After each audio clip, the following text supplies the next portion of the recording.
మన దర్శి నియోజకవర్గంలో ఈ సభ ఎందుకు ముఖ్య ఉద్దేశం అంటే మన జన సైనికులకి ప్రతి గ్రామంలో కూడా ఎక్కడ కూడా కొంచెమైన ఆత్మగౌరవం తగ్గినా కూడా దాన్ని సహించేది లేదని చెప్పేసి ఈ రోజంతా మనం అందరం కూడా కోరుకోవడం జరుగుతుంది.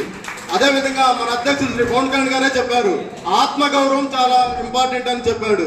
అదేవిధంగా ఏదైతే ఉందో మన దర్శి నియోజకవర్గంలో అదేవిధంగా 2019లో ఉన్న 2% ఉన్న ఈ రోజు కనీసం 30,000కి ఓట్ బ్యాంక్ మనం జనసేన పార్టీ నాయకులు కార్యకర్తలు ప్రతి ఒక్కరు కూడా మనం చేయగలిగాం.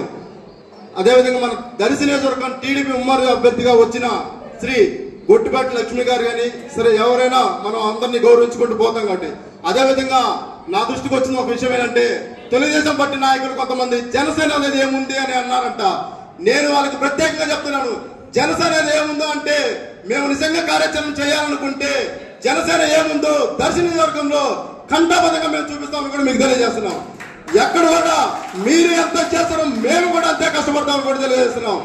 ఎక్కడైనా సరే మరొకసారి చెప్తున్నా, దర్శి నియోజకవర్గం ప్రతి గ్రామంలో సరే మా కార్యకర్తలు ఎవరైనా సరే ఆత్మగౌరవం తగ్గిందంటే మటుకు ఎట్టి పరిస్థితులు ఒప్పుకునేది అని చెప్తున్నారు. ఏదైనా కూడా సమన్వయకర్తగా ఒక అన్నదమ్ముళ్ళగా కలిసి వెళ్దామనే మా ఒక సిద్ధాంతం అని కూడా నేను తెలియజేస్తున్నాను. ఎట్టి పరిస్థితుల్లోనూ ఎక్కడైనా సరే ఒక ప్రోటోకాల్ అనేది ఇంపార్టెంట్. అందరూ చదువుకున్న వ్యక్తులే ఉన్నారు అక్కడ, ఎవరికి కూడా తెలియదని నేను అనుకోవట్లేదు.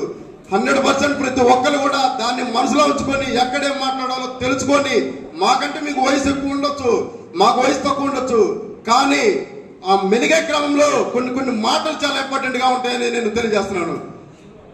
ఏదేమైనా మన దర్శి నియోజకవర్గంలో జనసైనికులకి ప్రతి ఒక్కరికి కూడా మన కమిటీ కానీ మనం అందరం కూడా కలిసికట్టుగా ఐకమత్యంగా ఉండి ఏ సమస్య వచ్చినా మీ అందరి కోసం మేమున్నామనే ధైర్యంతో మనం అందరం కలిసి ఉందామని నేను తెలియజేస్తున్నాను.